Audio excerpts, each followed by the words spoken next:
Welcome to the 1515, brought to you by the regulatory legal experts at the Maples Group.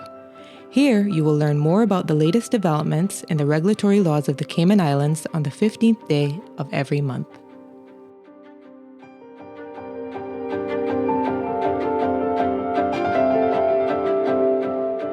Hello and welcome to the February 2024 installment of the Maples Group Regulatory 1515 podcast, where we discuss the latest developments in regulatory law in the Cayman Islands.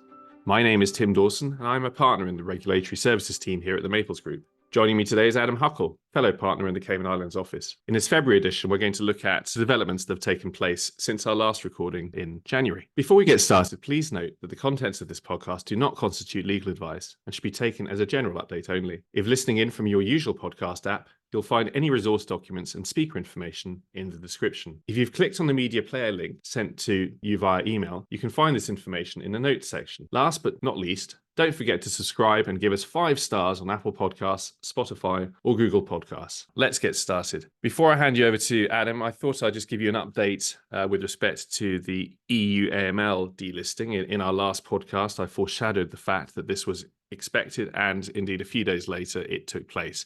On the 18th of January, the European Commission published a delegated regulation confirming that the Cayman Islands would be removed from its list of high-risk third countries. This is also known as the EU AML list. The EU AML list refers to countries identified by the EU as having strategic deficiencies in their anti-money laundering and counter of terrorist financing regimes. And as we discussed last month, the EU's decision to delist the Cayman Islands is consistent with the FATF's recent assessment of the Cayman Islands and the recent removal of the Cayman Islands from the UK's list of high-risk countries for AML and CFT purposes. Where this was likely to have the most direct impact is in the sphere of securitizations, because following the delisting of the Cayman Islands from the EU AML list, Article 4 of the EU Securitization Regulation will no longer prohibit the establishment of securitization special purpose entities in the Cayman Islands. So now it's a simple matter of choice as to whether the Cayman Islands or Jersey or any other jurisdiction not on the EU AML list is used for the establishment of such securitization special purpose entities. And with that welcome update, I'm going to hand you over to Adam, who's going to discuss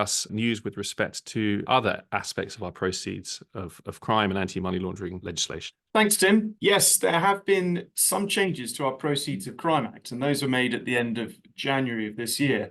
These were largely about improving the intelligence gathering and investigation provisions, as well as providing protection for self-regulatory body and modernising prosecutions.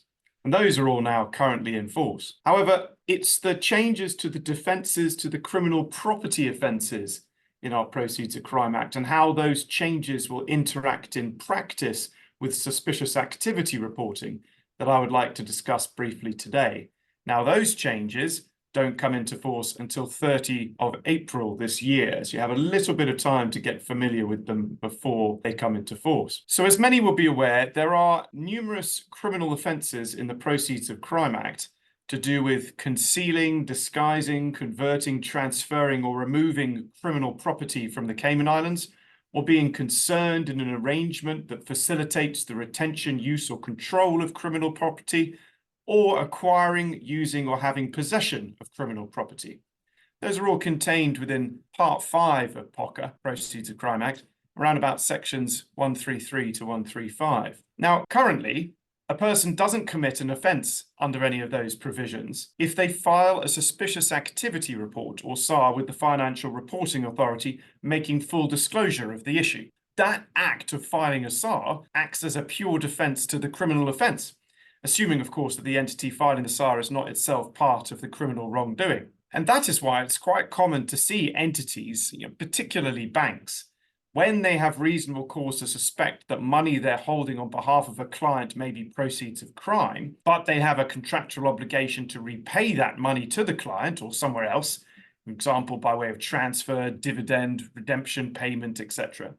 What they do is they file a SAR with the FRA explaining the position and notifying the FRA that they'll be paying out the money to the client under the terms of the contract in, say, 2 or 3 weeks' time.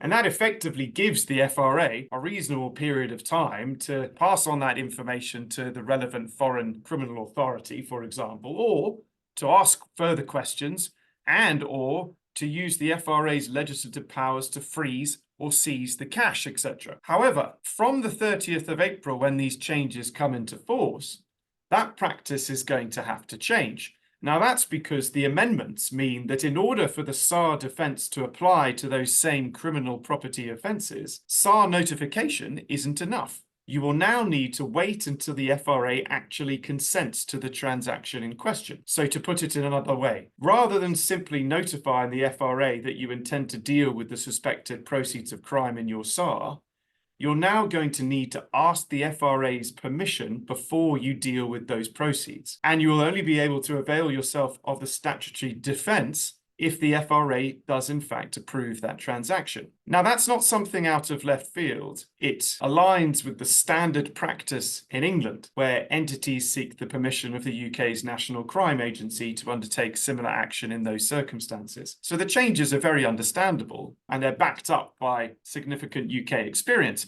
But they are important changes nonetheless and will result in changes to some SAR reporting. Of course, we'll wait to see how this all works in practice. For example, how quickly the FRA determines each request for permission is currently unknown and presumably will depend on the facts. And also, what may need to occur should the FRA not grant such permission or a response isn't received within time is another point. Certainly, clients may find themselves having to look closer at the criminal property offences once these changes come into effect on the 30th of April.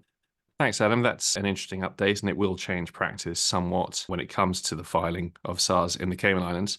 The next thing I'm going to talk about is some draft changes to the AML regulations. To me, they look like tidy-ups, but perhaps you can give us your thoughts. Sure. Thanks, Tim. So on the 23rd of January this year, the government pre-released to various industry associations the Anti-Money Laundering Amendment Regulations that you just highlighted. Now, those amendment regulations follow the receipt of draft amended regs and a period of consultation that took place between March and April last year. First, the proposed amendments relate to the inclusion of language regarding proliferation financing, basically making it clear that obligations under the AML regulations relate not only to AML and countering terrorist financing, but also to counter proliferation financing. Second, there's now the ability to fine directors and officers personally for breaches of the AML regulations. Now, this has always been a risk, but it hasn't been overly clear how, in terms of jurisdiction and statutory power, directors and officers would be fined in practice. But these changes make it clear that such fines could be imposed on directors and officers and not just on the entity itself. Thirdly, there are some changes to Regulation 8 of the AML regulations, which is all about risk assessments and the application of a risk-based approach to those risk assessments. Now, in my view, Reg 8 is one of the areas upon which the Cayman Islands Monetary Authority may well be focusing in on-site inspections going forward. Now, those changes make it clear that when implementing policies control procedures, entities must do so in a way that is consistent with national requirements and guidance from competent authorities and self-regulatory bodies. Where higher proliferation financing risks are identified, so where there's high-risk proliferation financing, entities must take measures to mitigate the identifying risks, including enhanced due diligence.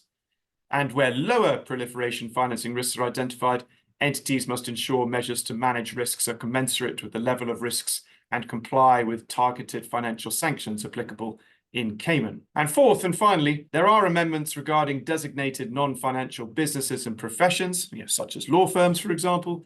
And those changes include a new duty on such DNFBPs to produce documents and information when supervisory authorities issue notices, a requirement for DNFPBs to disclose their ownership of control structure, including records of beneficial owners, and a new requirement to notify the supervisory authority of certain changes within 30 days of the change, including a change in the assessment of the risk of the DNFPB after conducting a risk assessment in conjunction with the AML regulations, information maintained on the DNFPB's register, and information provided to register the DNFPB with the supervisory authority. Some changes there, not all of those relevant to all of our clients, but certainly worth noting, Tim. I agree with you. And I think going back to the risk assessment point, I mean, the fact that the regulations now prescribe the requirement for low risk assessments as well as high risk, I think underlines the fact that CIMA on inspection will be looking for a record of risk assessments having been undertaken. So it is therefore absolutely key that all of our clients do undertake such risk assessments and memorialize them accordingly. So thanks, Adam. Just one last update with respect to economic substance. There have been some changes to the economic substance regime, but they're really consolidations of prior amendments. Exempted limited partnerships and foreign limited partnerships are now, quote unquote, relevant entities for the purposes of the economic substance regime. And the ultimate beneficial owner definition is now for each type of relevant entity, and not just companies. Point being that the definition keys back to the definition of ultimate beneficial owner under the Companies Act, but will now be applied to partnerships, which, as I was saying, are now deemed to be relevant entities.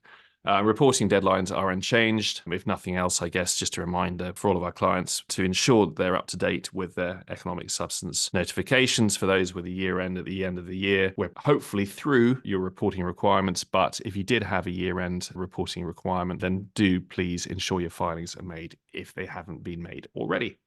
That concludes all we have to say. Thanks again, Adam, for taking the time out of your schedule to chat about these latest developments. To our listeners, please don't hesitate to reach out to us directly for bespoke advice. And thank you all for listening and subscribing.